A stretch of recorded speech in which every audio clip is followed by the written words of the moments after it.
Okay, in this video I will show you how to connect the vacuum conveyor or vacuum coffee feeder. Okay, so no matter this linear machine or the rotary machine, so the vacuum system is similar. Okay, so firstly, all these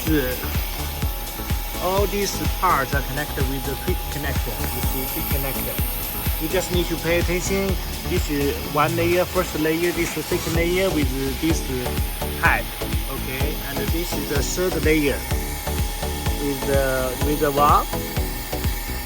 Okay, so here, this is the controller. Okay, controller, you have this pipe is